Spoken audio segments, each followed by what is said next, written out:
Hi, my name is Ebony Smith, and I'm an executive coach and entrepreneur. I do what I do to help people design better lives for themselves.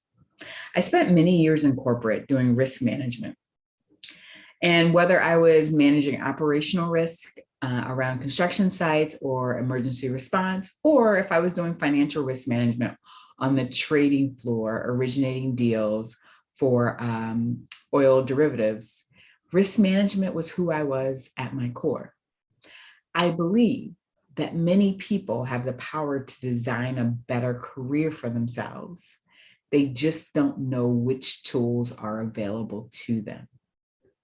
As a coach, what I teach and how I help my clients is to help them design lives that more align with who they are and how they're choosing to show up.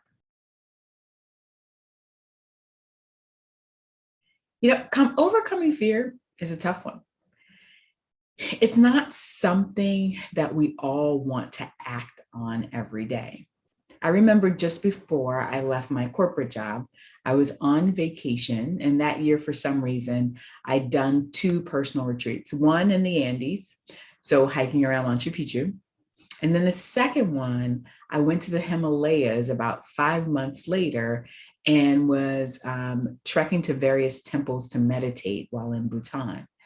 And what I'll say to you was, I didn't know, one, that I was that afraid of heights until you're kind of shimming around a cliff of a mountain and you think, where's the safety rails? Where are the safety guardrails? I need safety guardrails. And for me, that was the fear. And I remember I was with my guide at that moment, and he said to me, "What are you afraid of?" And I thought, falling. And the guide said, "Then get down and take it up the rest of this path, sitting on your butt. That way your fear can no longer happen. You're not going to fall. You're just going to scoot along. We'll wait for you and you'll do well." It was in that moment I realized that my fear sometimes needed to be reshaped, reframed to fit where I was in my own progress, but also match it to how I wanted to get to my end goal. Fear, it's a hard one because it's our body wanting to keep us safe. Me as a risk manager, a career risk manager, really understands when fear kicks in. But I also understand there are ways that we can help design better processes to help us get to the goal at hand.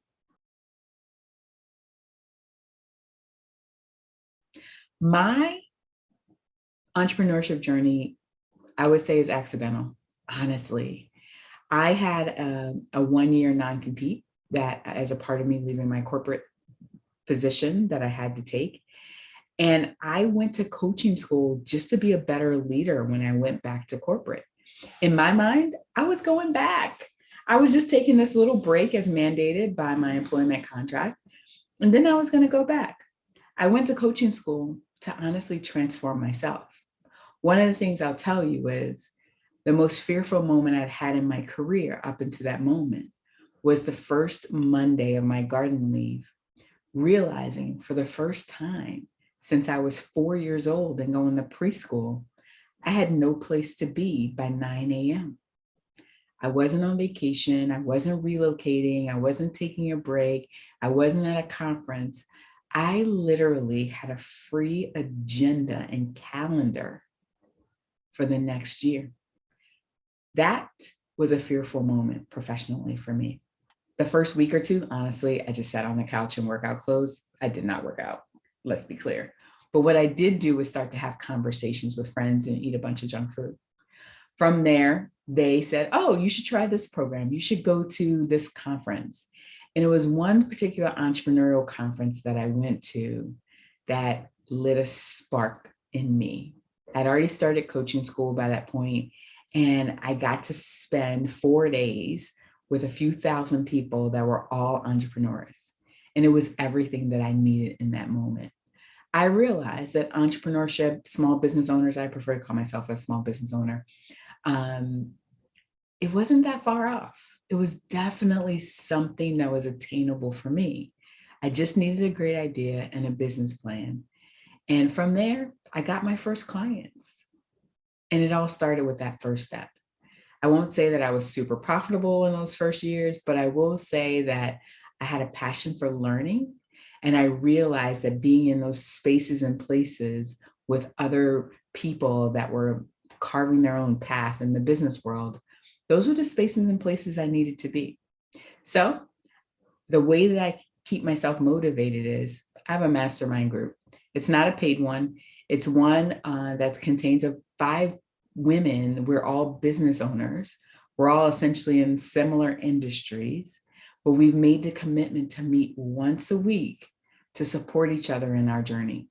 We read books, we go to conferences together, we solve business problems, we talk about scaling issues, we share experts that we hire and consultants to help us grow our business.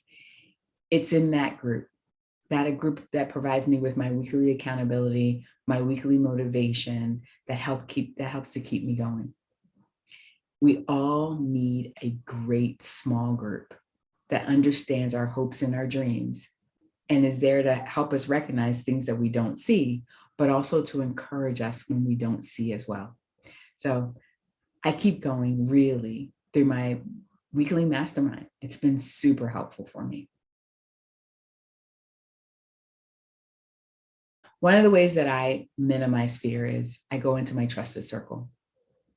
There's things that I don't see that they may see. I may only see 1 step ahead or 2 steps ahead, but maybe they see 3 or 4. And it's that confidence and faith that I have inside of their lived experience that helps me navigate places where I may be stuck because of fear. I definitely recommend having a trusted circle, a group of friends that you can rely on, count on, go to for clarity filtering of the advice that you may be looking for, or also to help you narrow the path, hone your skills. That's one of the ways that I overcome and minimize fear. And then also, when in doubt, I go within. I meditate, I pray, I hypnotize myself. Hypnosis works. I'm a certified hypnotist. It really works. The power of you talking to yourself in your own voice can help you change the mindset that you may be in at the moment. So my main tips I would say to you is a trusted circle and then go within. The answers you're seeking are already inside of you. Meditation, hypnosis can all help you get there. My best piece of advice for new entrepreneurs and authors really is to write. Write, design, and create. Intellectual property is an asset. Its deployment is a business. The more you can create when your business is not at full capacity, the more you have in your library that you can go back to and edit so that you're not starting from scratch for every new project that you have.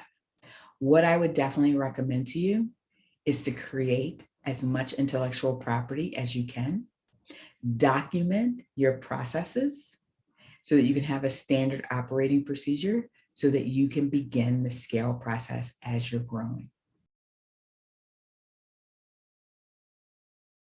My definition of success is that today will be better than yesterday, but not yet as good as tomorrow.